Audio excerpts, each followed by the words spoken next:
क्या अब खून के आंसू रोने वाला है इजराइल? ये सवाल इसीलिए है क्योंकि हिजबुल्लाह चीफ नसरल्लाह ने धमकी दे दी है। लेकिन आप ये भी जान लीजिए कि जब ये धमकी मिली तो नेतन्याहू ने कहा है कि आओ जरा तुम्हें भी देख लेते हैं। अब ये पूरी खबर क्या है और पहले से ही जो वॉर फ्रंट खुला हुआ था, अब हानिया की मौत के बाद कैसे यहाँ पर और ज्यादा तनाव बढ़ता हुआ दिखाई दे रहा है, ये पूरी खबर मैं आपको बताऊंगी, इसलिए इस वीडियो को आखिर तक जरूर देखिएगा। देखिए, मिडिल ईस्ट में एक बार फिर से युद्ध की तपिश बहुत तेज हो गई है। इजराइल ने हमास की कमर तोड़कर अब सबको बेचैन करके रख दिया है। पहले क्या हुआ? पहले हिजबुल्लाह चीफ फवाद शुक्र की हत्या हुई और फिर हमास चीफ इस्माइल हानिया का कत्ल। अब इजराइल ने तो आप ऐसा मानिए कि मिडिल ईस्ट में मानो खलबली सी मचा दी हो। इजराइल के ताबड़तोड़ एक्शन से हिजबुल्लाह अब बहुत ज्यादा तिलमिला गया है। हिजबुल्लाह ने इंतकाम लेने की अब कसम तक खा ली है। ऐसा इसीलिए कहा जा रहा है क्योंकि चीफ हसन नसरल्लाह ने इजराइल को धमकी दे दी है और धमकी देते हुए यह कह दिया है कि इजराइल ने सारी सीमा को पार कर दिया है और अब वो खून के आंसू रोने वाला है। लेकिन बेंजामिन नेतन्याहू ने ये साफ कर दिया है कि इजराइल हर एक्शन का मुंह तोड़ जवाब देने के लिए तैयार है, फिर चाहे ईरान की तरफ से जैसा पहले ऐलान किया गया कि यहां पर हमला किया जाएगा, इन सब के लिए इस वक्त इजराइल तैयार दिखाई दे रहा है। अब आप ये भी जानिए कि हिजबुल्लाह चीफ नसरल्लाह ने कहा क्या है।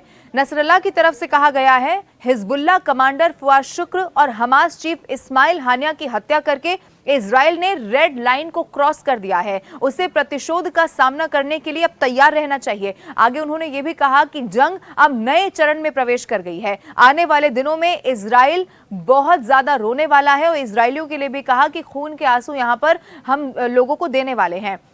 अब आप देखिए, इसीलिए सवाल यह है कि क्या सच में वो युद्ध जो पहले से कहीं ना कहीं बहुत आक्रामक रुख अख्तियार कर चुका था, क्या यहां पर अब हिजबुल्लाह इजराइल को खून के आंसू रुलाने जा रहा है? क्या ऐसा इसीलिए सवाल उठ रहा है क्योंकि हसन नसरल्लाह ने ये बात ऐसे समय में कही है जब इजराइल हिजबुल्लाह की जवाबी कार्रवाई के साथ साथ हमास के पलटवार के लिए भी अब पूरी तरह तैयार है, क्योंकि इजराइल ने हमास और हिजबुल्लाह दोनों को बड़ा दर्द दे दिया है। हालांकि हिजबुल्लाह ने बदला लेना शुरू भी कर दिया है। ऐसा इसीलिए कहा जा रहा है क्योंकि फवाद शुक्र की हत्या के 48 घंटे के भीतर ही हिजबुल्लाह ने लेबनान से इजराइल में रॉकेट दागे और जबरदस्त तरीके से खलबली मचा दी। हिजबुल्लाह ने इस बात का संकेत दे दिया है कि वो इजराइल पर हमला करके ही मानेगा।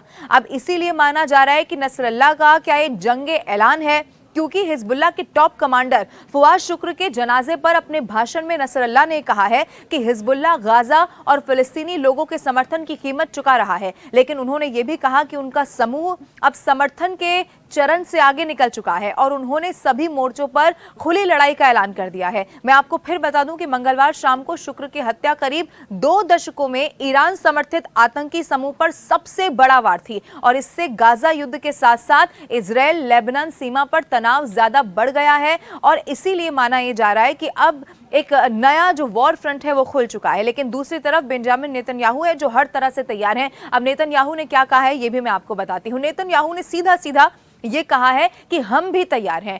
ठीक उसी समय एक भाषण में इजरायली प्रधानमंत्री बेंजामिन नेतन्याहू ने कहा कि इजराइल अपने खिलाफ किसी भी अटैक के लिए तैयार है। अगर हम पर हमला होता है तो हम देख लेंगे। उन्होंने आगे ये भी कहा कि इजराइल किसी भी परिदृश्य के लिए पूरी तरह से तैयार है। हम अपनी रक्षा कर भी सकते हैं और आक्रमण भी कर सकते हैं।